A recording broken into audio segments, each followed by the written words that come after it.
Keely and I'm back for another video. This is going to be my Q1 personal curriculum, goals, all of that stuff. I completely forgot to grab my reading journal, so 1 second. This year I decided that each quarter and each month I'm going to set different types of goals for myself, and I'm documenting them all in my reading journal, and then I'm going to try to figure out a way to have like a summary page or like a little blurb at the end of each section to be like, hey, yes, I did this. No, I didn't do this. That kind of thing. I'm not entirely sure how I'm gonna do it yet as like a wrap up. But for right now, I do have some pages in my reading journal where I am keeping track of things. So let me find the first page. Right now I have it broken up. So this is going to be Q1. So I have a sticky note here with like general goals. And then I'm going to break it down by each month. So I have January, February, March, and April. The kind of overall goals that I have for this year include things that I was working on last year and then some new things that I will be working on this year. Let's go ahead and get kind of the goal section out of the way, and then I will move into the personal curriculum and what I'm doing for that. The first goal for my channel is just going to be to continue to post once a week. I've been posting every Friday and I want to continue that throughout the first quarter of the year because it gives me like a deadline, something to work on for every week, have some kind of video ready for my channel just so I remain active in the community and active on my channel. I have been thinking about taking a break from social media for a little while. If I do that, I will pre-record and schedule things so that you guys don't even notice that I'm not around, but I haven't decided yet. The next thing that I want to do is to continue to save money. That's something that I was working on last year, and because of life stuff, I ended up having to go into my savings, which that's why it's there. It sucked that I had to go into it, but I'm privileged enough to have a savings and was able to use it to help someone else in my life that needed it in that moment. And so as much as it sucked to see the number go down, that is okay because I am, again, like I said, privileged to the point where I can rebuild and continue growing. And so that is what I'm going to be working on for the first quarter, really throughout all of 2026 moving forward, just an overall trying to save as much money as I can thing. My husband is also doing the same. So I will also be doing kind of a low spend, low buy year in 2026. I'm keeping track of it in a variety of different places, and if that's something that people are interested in, I will tell you at the end of each month how much I spent on books, which is really like the only thing I'm going to share with you guys is how much I spent on books. Kind of go from there because I also want to keep track of how much I'm spending on books throughout the year. I did add up how much I spent on books last year. It was a little crazy. I don't want to do that again this year. So far this year, my library is already, I'm surrounded by library books on the floor right here. You can kind of see a pile right there. That's one of 4 piles behind me, but really trying to just rein it in, chill out with that. The next thing is really that I'm going to be trying to stay consistent with working out. I have been over the last couple months, the last year, I've been more consistent than I had been in previous years. I can definitely feel and see a difference when I'm at the gym. And most recently, I've started weightlifting, which has been so wonderful. I've been having such a good time weightlifting. I'm already noticing a difference in how I feel when I'm running, which is great because I need an alternative to just straight running all the time if I want to continue to make sure that I'm running as efficiently, as healthily as I can, given that I have a history of a knee injury from overuse and also from not weightlifting and stretching and all of the things you should do as a runner. So we go to the gym a couple times a week, my husband and I I have been mixing running with lifting weights. Sometimes all I do is lift weights, and it's been fun. It's really neat to watch the numbers of how heavy I can lift go up. So I'm going to keep working on that. The next thing that I'm going to do is once a quarter, I'd like to do like a formal declutter with my husband for our stuff. And we don't necessarily, I'm not going to set like we need to get rid of this many things. It's really going to be once a quarter, let's go through our living spaces and find things that are no longer serving us, that we're not using, that need to be replaced, that we can donate, etc., etc. And I did that a lot in 2025. I ended up having like a huge mental crisis where I was really struggling with anxiety and depression, and that was coming out as like hyperfixations on cleaning and cleanliness and bacteria and all of that stuff. And thankfully medication really helped it. But I still, you know, I don't want to get back into the habit of like, you know, having stuff just to have stuff. Like our houses are supposed to be, our living spaces, they're supposed to be comfortable. And if you're privileged enough for that to be the case, like we are, I want that to remain the case. I don't want our living space to become just like a storage facility, basically. Constantly working on keeping our space kind of, you know, as cozy and comfortable as possible. And also just recognizing that like our views on things change, our need for things change, our hobbies change throughout the year, all of that stuff. So trying to be more mindful of what we're bringing in so that we're also, you know, while we're decluttering, we're not, you know, once a quarter being like, holy shit, why do we have so much to get rid of? More of like making sure that we're using the stuff that we have and being more intentional about where we live. The next one is a fun one, and this is that I'm going to continue baking and cooking my way through some cookbooks. I talked about it off and on throughout 2025, but in 2025, I started cooking and baking my way through a specific cookbook, and that is Stephen Colbert's cookbook. I will put a picture right here. I have cooked my way through a lot of the recipes, and I've been having so much fun with it. So has my husband. It's been a wonderful challenge for my cooking abilities to learn how to make new things and to do some of these recipes that take forever, and I've just been having like a really great time with it. And so I will be continuing to work my way through the rest of the recipes in this Colbert cookbook that we are interested in. There are some that we're not interested in that we just don't eat, and so I'm not going to make those, but for the other ones there's still plenty left that I will be making. And then also, I have 2 more things I'll be cooking my way through. One of my best friends got me the By Heart cookbook, which I will also insert right here, which is a very cozy, like Italian family-based cookbook that this girl created based on recipes from her family. And so there's a lot of really pretty pictures and like blurbs about her family and their recipes and her experiences eating them and being with her family, and it's just so lovely.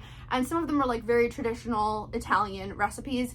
So, well, I think so anyway. So as I was reading through some of the recipes, my husband was getting so excited for them. I marked off a bunch of the different recipes, so I will be adding that one into rotation and cooking my way through the rest of Colbert and also through the By Heart cookbook.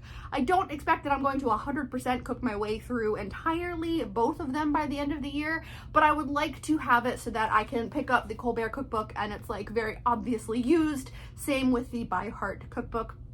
And the third thing I will be using is, for Christmas, I specifically asked my husband if he would go find a cookbook and flip through it and find one that like he was really excited about the recipes and really wanted me to make them.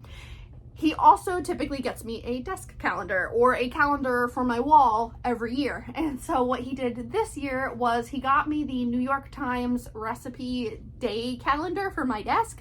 So it's sitting over on my desk. Basically every day is a different recipe and you can rip off the recipes. And I asked my husband, like, these are a weird shape. How am I supposed to keep track of like which ones we like and which ones we don't? And he came up with the idea that I use a notebook that I either have only half used or haven't used at all, and use that as like a recipe journal to document which of those recipes we make and leave notes and that kind of stuff. And then at the end of the year, we can go back and look at it. And I was freaking out. I thought that was the best idea, the cutest idea ever. And he was basically like, yeah, I figured you out, that he knows exactly what I would enjoy about the recipes. So I will be working my way through those 3. One of them from the New York Times one, I will probably make tonight for dinner. We'll probably do breakfast for dinner. And January 1st was a pancake recipe, so I will probably try that tonight. The next kind of goal that I have for myself for this quarter, specifically January, and then, you know, building throughout the rest of the quarter, is to continue to separate ourselves and our money and usage away from big corporations and huge companies that are causing active harm in the world. Now, last year, throughout the entire year, we really cut out going to Target, and I think I stopped at Target 3 times throughout the entire year, and one time at least wasn't for me. It was like a last minute, I'm going to the hospital to visit someone and they've been in for a couple days and they need clean clothes, and I passed a Target on my way to the hospital and I just ran in and was like, I hate this, but this person's more important in the moment, so I did it. The other 2 times it was just such a miserable experience. I just did not have fun in our local Target. We both used to love going to Target, but Target has decided early last year, more vocally, I think, than we ever paid attention to, honestly, that they're shitty and they didn't double down on basic DEI, basic humanity, and just changed their whole vibe, and that really sucked. And so we no longer give our money to Target. Over the year, we have, like the years, we have also been trying to be more intentional about shopping local as much as we can. Thankfully, our local grocery store is not a shithead as far as we can tell, like looking up their policies and all of that. So that's been great. We've been really lucky that we have options near us, because there are definitely areas around us that are food deserts and that people don't have access to, or, you know, any grocery store, honestly. And so, you know, we've really been trying to be more mindful of the things that we are contributing to, and really, as much as we can, make good changes, which has been hard, and hard in the way that, like, change is hard. Not hard as in our options are limited and, you know, we are forced to support this bullshit ass company because there's no other options. No, hard in a very white middle class privileged way of saying that it's hard, which is you did something and that's the place that you go and you never think about it. And so having to find another place, an alternative, is new and it's different, and that sucks. I'm being honest with you guys, that's really what it is. So we've been kind of balancing, where are we spending our money with, you know, trying to offshoot, is this company shitty? Is this the worst of the worst companies? Now, there's some companies we try to avoid 100%, like Nestle. Fuck yourselves. But other companies, we've been kind of like, I don't really know. Well, recently I've really been diving into it and been like, nope, I'm done. Cutting people off, cutting people out, screw you guys. And that's really been prompted from my dad dying at the end of November. Talked about it, you know, off and on over the last couple of years. If you care, I don't know, this is just part of my channel, part of me, that as my dad got older, he got more and more conservative and shitty and pro things that I firmly do not agree with, are like fundamentally the complete opposite end of the spectrum in terms of how he viewed humanity and me and my identity and things like that. And so I was talking to my sister and I was like, you know what? For 2026, it feels like I need to do even more to offshoot the harm that he caused. It was like, the more that I think about the kind of person he became towards the end of his life, the more I'm like, girl, go into the woods, become the thing the villagers fear. Like, you know, just like double down on all of my shit. And so, really been enjoying that mindset of like, no, screw you, screw this, I hate this, I'm not standing for this, that kind of thing. All of that to say, I went through yesterday or the day before, and I went through and I added up every time that I spent money on Amazon last year, and I'm not happy with the number. It is shitty how much we did end up spending on Amazon. Now, it is less than we've spent on Amazon in previous years, but a lot of times when we spent money on Amazon, it was out of convenience, out of, you know, if I pay an extra $2 for a month of Prime, I can get it here tomorrow instead of just waiting and supporting a local business.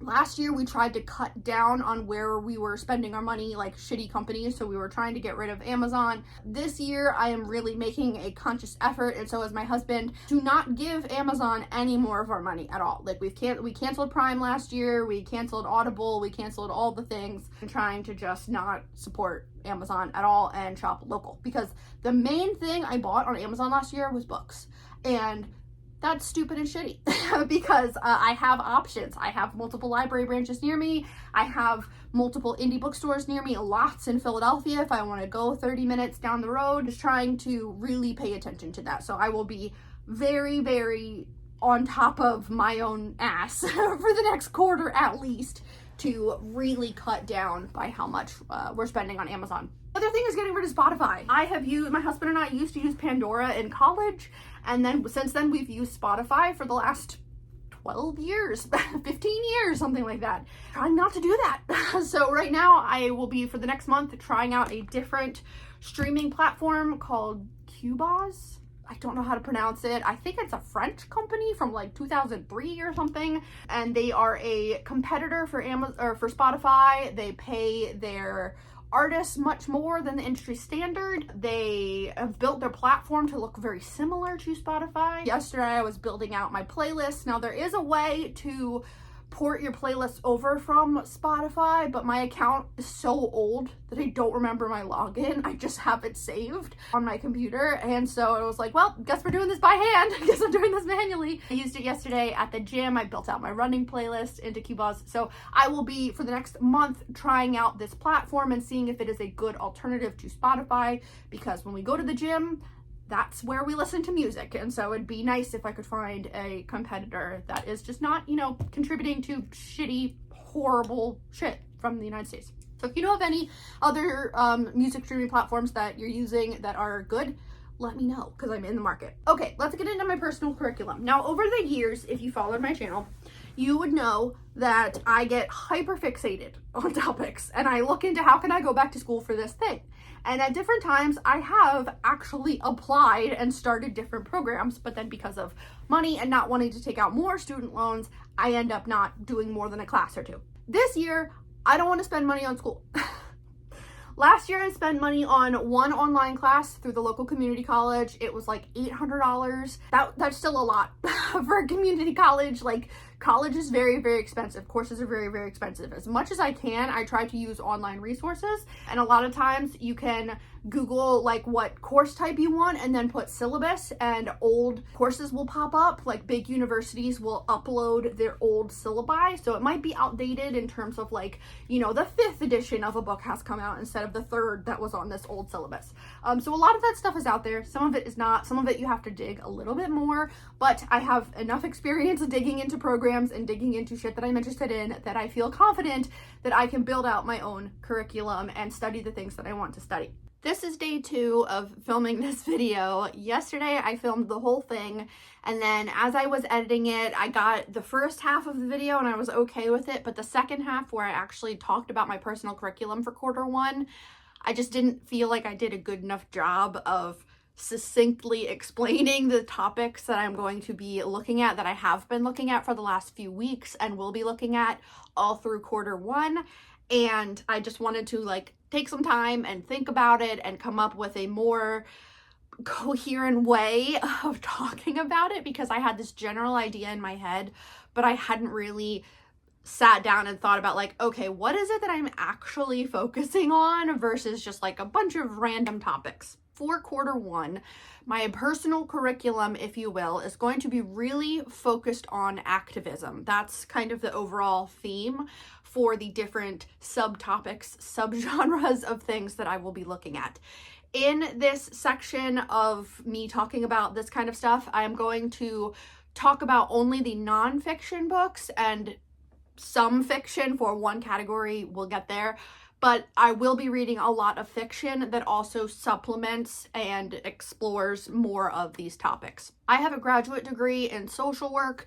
I have been a social justice, social activism person professionally for over 10 years now. The field that I work in is a social service field, trying to make the world a safer, better place and advocating for people's rights, specifically within the justice system, but looking, you know, kind of broadly at making sure that people's experiences when they're engaged in the justice system, but kind of personally in life, are validated and explored, and, you know, having conversations with my loved ones about history and what the world is like right now, and trying to be better white people and, you know, mitigate harm as much as we can as humans living in the United States.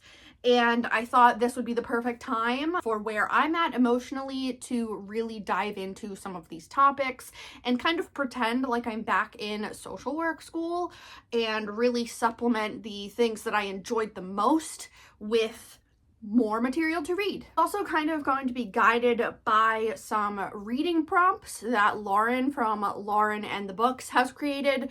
She is doing a challenge this year where every season she is going to create a list of prompts for nonfiction books to try to increase the nonfiction that she's reading. And that's kind of what started this whole thing for me in terms of like coming up with the books that I was going to read. And so I have this Q1 curriculum section, and then here's all the prompts from Lauren in my reading journal, and me just like trying to say like this falls under this category and all of that. Some of the books that are on here I don't have here in front of me. They're on my shelf over there. So we're gonna kind of ignore that page and just go through the different categories. Now, like I said, activism in general is what I'm going to be really studying and what I've been reading a lot about and watching documentaries and stuff. And the topics within that, within activism that I'm looking at are disability, queer and civil rights, climate change, overall American history, identity, things like that. And then the final kind of section I will save till the end because that's something that I am going to be working on today. Now I have 3 different notebooks, and that's how I'm breaking up these different categories. The first section that I'll talk to you about is disability rights, and that is the one that I am keeping in this journal, or this notebook. Having cute little notebooks really helps me stay motivated and want to write in them. So I'm using this one. It has cats eating ramen, and I have been so far going through reading journal articles, reading essays, and taking notes, and also reading some books. This book is specifically for disability rights and disability activism. Some of the books that I have that I will be reading for this, I have Disfigured by Amanda Luddock, which is on fairy tales, disability, and making space. So looking at disability and difference, bodily difference, specifically through fairy tales. This is How to Tell When We Will Die by Johanna Hedva, which is on pain, disability, and doom. This one responding to the 2014 Ferguson riots, having a chronic condition that keeps them housebound, and how do you become an activist and change agent when you can't leave your house. I have About Us, which is a collection of essays from the disability series of the New York Times. This is a just huge collection of all of those essays that were published over a period of time from different disability advocates and people with disabilities talking about their experiences. We have this one. This is Year of the Tiger, An Activist Life by Alice Wong.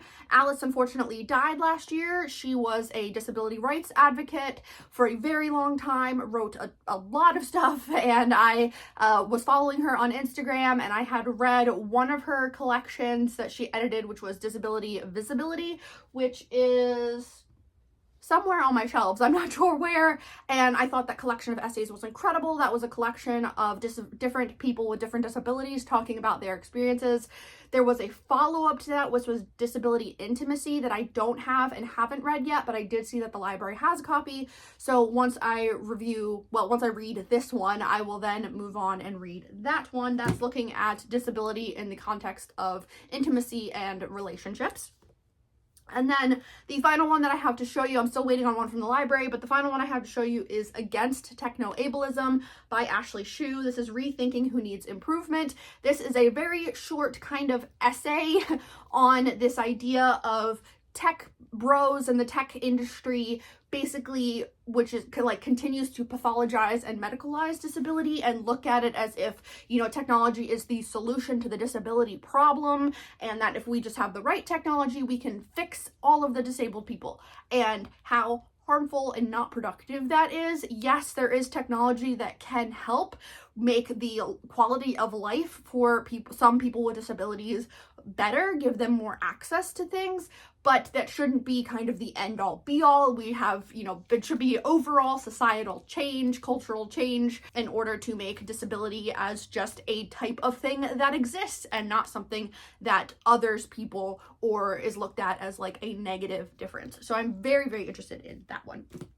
The final one that I'm waiting on from the library, I think someone has it checked out and then it's at a different branch, so I have to wait for it to make its way down to me. Editing Keeley, I couldn't remember the name of the book. It's called Being Human by Judith Heumann, who is a disability rights activist, and this is their memoir, and I'm just very excited to read it, but I've been waiting for that one for a while, and I just checked this morning and it's still not available, so that one is apparently very popular. Then the second notebook that I have, I bought a 3-pack of Peanuts Moleskine notebooks, and so I'm using this one, and this one is super cute, and it just says, "Now I forgot what I was going to say." This one is kind of my general vibes notebook that I have been using for like general topics within activism and social justice, and then also identity. And I will show you the books that I have been reading, that I have been taking notes. I have also been reading a lot of essays and writing notes in that one. The one that I first started using this notebook for and I have finished reading is Influence is Your Superpower by Zoe Chance, How to Get What You Want Without Compromising Who You Are. This book is really kind of reframing this idea of influence, and I think as like a general concept, influencing people is gross, and I hate that we kind of study how to influence people. It feels very manipulative. But this book, the things that I took away from it were really looking at, you know, when you're growing up, you're very young. This is a very broad, you know, not looking into any specific kind of concept, that you are developing your sense of self and the pieces of who you are and the things that you want and need, and you're being taught, like, speak up, tell me your needs, those kinds of things. But then as you get older, that is kind of crushed in you as you become kind of a corporate shill, or, you know, part of the workforce that's really, it's like all of your needs need to go to the wayside. We don't care about them anymore. You need to be productive in terms of what we view as productive, we being kind of the general societal bullshit. And this book was really kind of talking about how do you get that part of you back that feels comfortable advocating for yourself and your needs. I think that this book did a relatively decent job of describing some concepts, but I think, again, this was kind of written for like a very privileged group of people, where it's like, if you just know the way to phrase something, everything will work out fine. And it's like, okay, sure, but you also need to consider all of the different systems that are impacting people on a regular basis. So I had the same issue with this book that I do with most self-help books, which is that they're written for a certain group of people and excluding lots of other groups of people. But there were some things that I did like enjoy about this one, and the main thing that I was like, okay, this is actually kind of applicable, is learning when and how to ask for things in order to advance your own career. This is specifically for me in terms of like, if you want to be part of a project that's happening now, part of a task that's happening now, you need to frame it as, what can I do in the moment to make your life easier? Therefore, you should let me be part of this project. And if it's something that's going to happen in the distant future, frame it more as an overall vibe, an overall career goal of yours that you would like to achieve. And here's how I can help you do that. And it will also advance my career. So it's really just in terms of like framing things, which I thought was like, okay, cool. That's not something that like I was ever really taught about the corporate world, because I work for a corporate company, of like, here's how you kind of navigate that. I did kind of enjoy some pieces of that. The other one that I am still working my way through is Dreyer's English by Benjamin Dreyer, which is just looking at how to be a more concise, better writer. Now let's get into all of the other books that I am reading under this one. I am reading this one, which is Spirit Run by Noé Alvarez, and this is a 6,000-mile marathon through North America's stolen land. This is specifically looking at Indigenous people, like United States Indigenous people and Mexican Indigenous and also Canadian Indigenous, and this gigantic, well, not gigantic, this group of runners that are made up of Indigenous people that run across the United States in order to stop in different communities that are historically Indigenous communities and learn more about them and connect more with their heritage. And so far, I have really, really been enjoying this one. I am almost halfway through. Then I've also been reading this one, which is Noise, A Flaw in Human Judgment by Daniel Kahneman, Olivier Sibony, and Cass R. Sunstein. And this one is looking specifically at the difference between bias and noise in our decision making and in our kind of view of the world, and it was broken down at the beginning. I'm not terribly far through it. It was broken down in the beginning into two kind of case studies. The first one being sentencing in the justice system in the United States, and the second one being the insurance industry and reviews of who gets claims approved and who gets money for things and that kind of stuff. And it was incredibly fascinating. I found the criminal justice section very telling, very fascinating. It kind of aligns with my experience as an activist in the justice system and an advocate, and what I've seen play out in Philadelphia when I worked in criminal justice in that city, and then also nationally, basically, where, you know, we know about bias, right? General term of bias. And so if you have, you know, you go in front of a judge who is historically white men, you go in front of a judge and you have person A that is black and they have done this supposed crime, and here's their criminal history and their life circumstances, and they get sentence A. And then you bring up person B, which is a white man who has done the exact same thing, who has the exact same criminal history, maybe similar life circumstances, but they're never going to be the same because of oppression and all of that, and they will get a completely different sentence, even though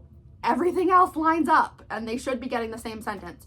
So that's bias, is like, you know, the oppression and prejudices that are systemically played out against people of color, minorities, people with disabilities, all of those things. We know about that. Well, some people know about that. Everyone knows about it, but some people really know about it.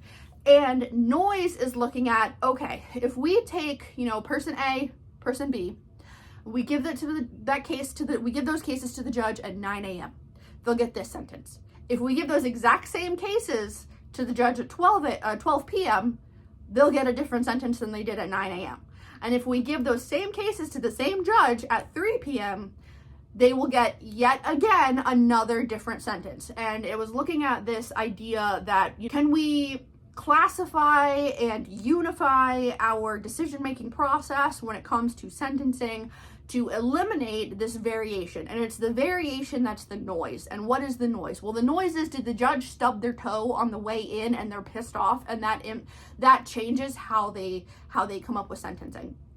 They found that studies showed that judges who the previous night their local sports team lost were giving out different sentences than they were the days that the sports team won, which is crazy. And that should not be how it is, but that's how it is. So that's what this book is looking at, is looking at the variation within decision making based on external bullshit factors that we don't even pay attention to, don't realize. I've been learning so much from this one, it's been pissing me off. I've also been reading Feminist Theory from Margin to Center by Bell Hooks. It's been a long time since I've read a Bell Hooks, and I have been wanting to get back to their work. So I've been reading this one. I'm reading a chapter a day. Today I will read the 4th chapter, I think, which is a pretty long one. It's Sisterhood, Political Solidarity Among Women. And I have just been having a great time reading this one. I have a minor in Women and Gender Studies as part of my undergraduate degree, but it was very much a stereotypical, you know, beginning ages of feminism, white middle-class women feminism, not something that was, you know, inclusive or intersectional or any of those things. So I've been trying to fix that over the years by reading from a lot of different perspectives about what feminism could be. And I'm just learning so much from this one. I am constantly talking to my husband. Here's a thing that I've always thought but have not been able to put into words. Bell Hooks did it first, and it has just been wonderful. And this one will lead me into the next one, because this book actually references this book. So the next one I'm going to be starting is Pedagogy of the Oppressed by Paulo Freire. I had to read this book as part of my social work graduate program when I was 22. And at that point in my life, I had zero concept of the world as a whole, of systems in the United States, anything like that. I was very much stuck in my own world, dealing with a lot of trauma of my own, you know, life that I hadn't uncovered, hadn't worked through in therapy, and were not even close to being ready to start conversations and start thinking about race and social justice and all of those things. So when I had to read this one in grad school, it went completely over my head. I didn't absorb a damn thing. And so now I'm about to turn 35. I've worked in the field for over 10 years. And I'm like, okay, I am ready. Let's absorb this content. Now, this book was referenced in this book because Bell Hooks mentions that a lot of the foundational works that look at oppression are looking from a man's point of view, like a heterosexual, cisgendered male. And Bell Hooks actually talked to Paulo and said, hey, did you know that your book is only about men and that kind of sucks? And he was like, you're totally right, and you should criticize this book when you talk about it and talk about all of the people that get left out. I think that's freaking great. I love that he was like, let's talk about it, let's expand. This is a very basic level looking through one lens, and Bell Hooks called him out on it, and he was like, cool, thank you, not being a dick about it. Well, at least given what was typed in this book. So I will be reading this book. I just love that they were, those two books were talking to each other. The other one that I started yesterday, and I have been underlining so much so far, is this one, which is Empire of Normality, Neurodiversity, and Capitalism by Robert Chapman. This one is specifically looking at the history of neurodiversity, neurodivergence, how it became its own kind of movement, how that term has been co-opted by the medical field, medical industries, and not really used in a valid, comprehensive way, but more of like a buzzword term, and looking at how capitalism reinforces neurotypical behaviors and reinforces this idea that if you have neurodivergence, you're not a good worker and you don't kind of fit in.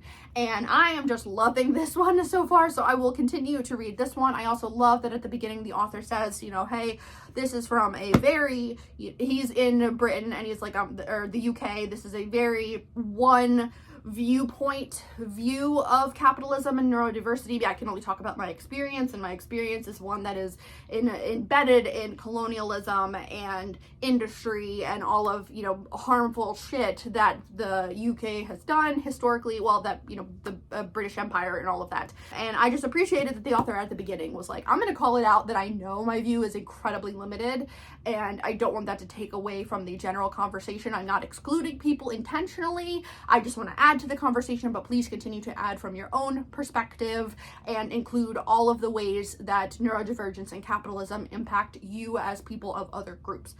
I just thought that was great that they called it out at the beginning. Now I have this other stack of books here. I've already been talking for 20 minutes and I have a third thing that I'm working on, so I'm going to go through these really quick. We have a memoir. This is Hijab Butch Blues by Lamia H. This one won the Stonewall Book Award. This is a memoir about being a queer hijabi Muslim immigrant, interpreting stories from the Quran and how identity was formed.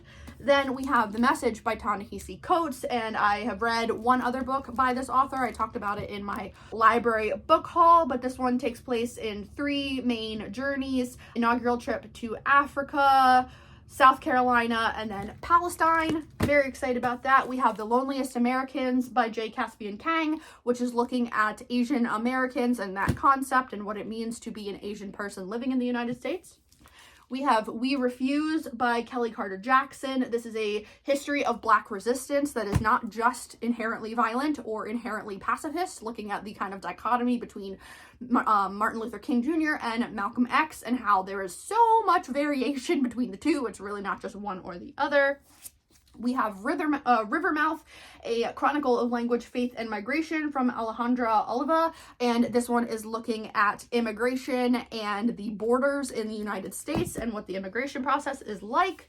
And this one is Asian Other by Vidyan Ravintharan, and this one is looking at the experience of being a different kind of Asian person in the United States. And I believe that they are from Sri Lanka. And just talking about racism against different groups of Asian people, and that Asian identities are varied, and that it's not just, Japan, Korea. There are lots and lots of other countries and groups of people that are, Asian under that category, and what that means for them in the United States and as a whole. Then we have Fetishized, A Reckoning with Yellow Fever, Feminism and Beauty by Kayla Yu. This one is looking at this kind of obsession from American views of looking at Asian cultures and kind of like the author said, fetishizing them, making them other, objectifying people that are Asian, specifically women. The final category is one that I decided this morning. I've been thinking about it kind of off and on, and I decided this morning that this is going to be the final category. For Q1, at least, if not through the rest of the year, I will be doing a slow read of everything James Baldwin has written that I can get my hands on. and also commentaries about James Baldwin and his impact, reading his short stories, his novels, his essays, all of that. And so I was looking it up, trying to figure out where to start. I'm going to use this notebook specifically for James Baldwin. James Baldwin wrote had published 6 novels, a shit ton of essays and short stories, and then there are many other books looking at James Baldwin's life and impact on the civil rights movement. I have read one James Baldwin book, which was Giovanni's Room.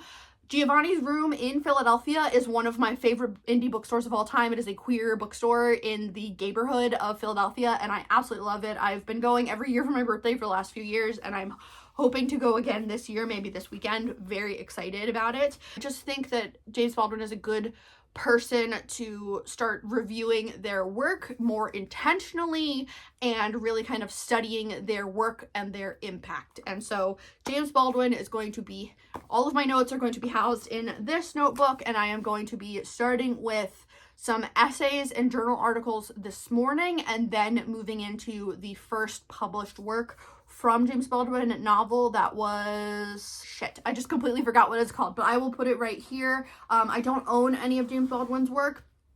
Every single book by him has been checked out of the digital library, like Libby, and also physical library. So I kind of figure out if I'm going to start buying individually or a bind up, or I'm not sure how I'm going to do it yet, but I will be working my way through James Baldwin's works. I'm gonna say that's it for right now. This is all just for Q1, y'all. I decided to break down my kind of overall, personal, professional goals for quarters throughout this year, because trying to commit to anything for the entire year just doesn't work for my brain. I just change my mind so many times and become hyperfixated on the next thing so quickly that that's why I'm doing it by quarters. That's it for this video. Let me know what you guys are working on, what you're thinking about, studying. If you're studying anything, if you're just like looking into topics, it doesn't have to be like formal studying or anything for Q1.